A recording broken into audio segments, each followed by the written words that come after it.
नमस्कार। मैं उत्तर प्रदेश की राजधानी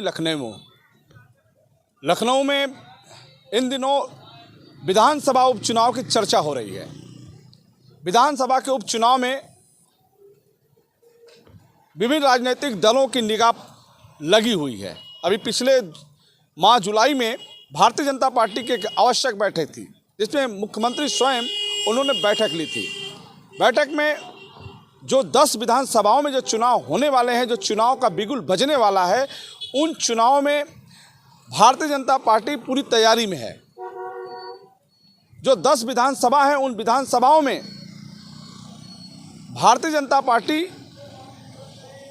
यानी मुख्यमंत्री योगी आदित्यनाथ ने अपने मंत्रिमंडल में शामिल 3 मंत्रियों को प्रत्येक विधानसभाओं में ड्यूटी लगा दी है और फीडबैक लेने के लिए भी उनसे कहा है। भारतीय जनता पार्टी अब ये तय कर रही है कि हम उन विधानसभाओं में किनको चुनाव मैदान में उतारें। वहाँ का माहौल जानने के लिए जिम्मेदारियां भी बांट दी गई हैं। प्रत्येक विधानसभाओं में 3 मंत्री और एक संगठन से जुड़े लोग लगाए गए हैं।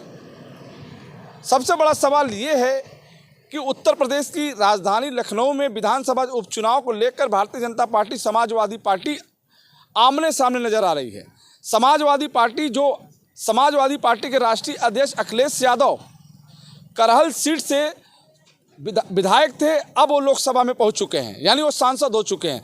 अब करहल सीट से उनके परिवार से तेज प्रताप के लड़ने की चर्चा हो रही है।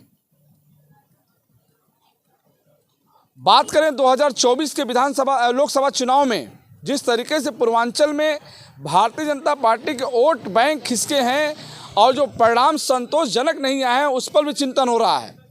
SC ST और OBC वोट एक चुनौती बना हुआ है भारतीय जनता पार्टी के लिए, क्योंकि ये वोट समाजवादी पार्टी जो PDA का नारा था, समाजवादी पार्टी ने भरपूर उसका फायदा उठाया है।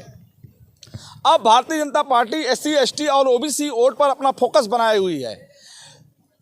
वर्तमान में जो चर्चाएं हैं कि जो 10 सीटों पर चुनाव होने जा रहे हैं, 5 सीटें समाजवादी पार्टी की झोली में और 5 सीटों पर भारतीय जनता पार्टी उनके सहयोगी दलों का था। कुल 10 सीटों पर होने वाले उपचुनाव को लेकर राजनीतिक सरगर्मी बढ़ी हुई है। उन सीटों से कौन चुनाव लड़ेगा, अभी इस तरह की कोई चर्चा नहीं है, लेकिन भारतीय जनता पार्टी और समाजवादी पार्टी सहित अन्य राजनीतिक दल अपने उम्मीदवारों के सिलेक्शन में लगे हुए हैं। अब देखना होगा कि कब बिगुल बजता है और कब विधानसभा का उपचुनाव होता है। फिर हम आपसे जुड़ेंगे, तब तक लेते हैं जुड़े रहें बलिया आजकल से। मैं रोशन जायसवाल, नमस्कार।